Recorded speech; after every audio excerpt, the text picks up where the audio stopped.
গভীর জঙ্গলে ৩ দিন আটকা, খাবার নেই, ফোন নেই, গাছের ছাল আর ফুল খেয়ে বেঁচে রইলেন এক মা, তার ৯ বছরের ছেলে ও আরেক নারী। কিন্তু উদ্ধার হওয়ার মুহূর্তের ভিডিও এখন নাড়িয়ে দিচ্ছে সবাইকে। যুক্তরাষ্ট্রের পশ্চিম মিশিগানে ঘটেছে অবিশ্বাস্য এই ঘটনা।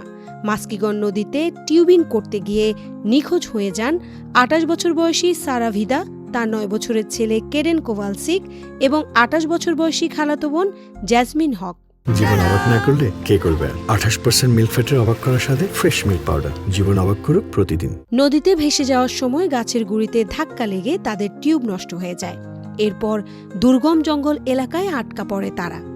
এক পর্যায়ে বুঝতে পারেন তারা পথ হারিয়ে ফেলেছেন এবং বারবার একই জায়গায় ঘুরছেন।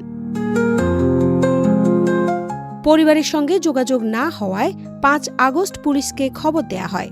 নদীর তীরে তাদের গাড়ি পাওয়ার পর শুরু হয় ব্যাপক তল্লাশি। পুলিশ, Michigan department of natural resources, উদ্ধারকারী দল ও কুকুর ইউনিট সবাই মিলে চালাতে থাকে অভিযান।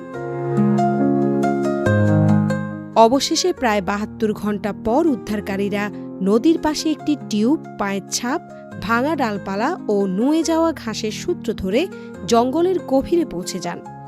এরপরই আসে সবচেয়ে আবেগঘন মুহূর্ত।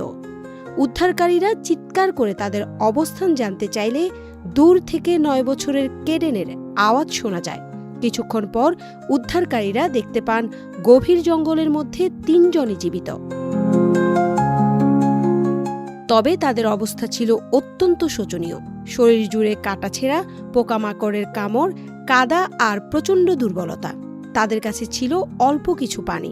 বেঁচে থাকার জন্য তারা নদীর পানি পান করার পাশাপাশি গাছের ছাল ও ফুল খেয়েছিলেন। উদ্ধারের সময় ২ নারী এতটাই দুর্বল ছিলেন যে হাঁটতে পারছিলেন না। তাদের স্ট্রেচারে করে বের করে আনা হয়। আর ছোট্ট কেডেনকে একজন উদ্ধারকারী নিজের পিঠে করে জঙ্গল থেকে বের করে আনেন। পরে ৩ জনকেই হাসপাতালে নেওয়া হয়। চিকিৎসার পর তারা সুস্থ হয়ে বাড়ি ফিরেছেন। শারমি সুলতানা, ডেস্ক রিপোর্ট, ইনকেলাব ডিজিটাল।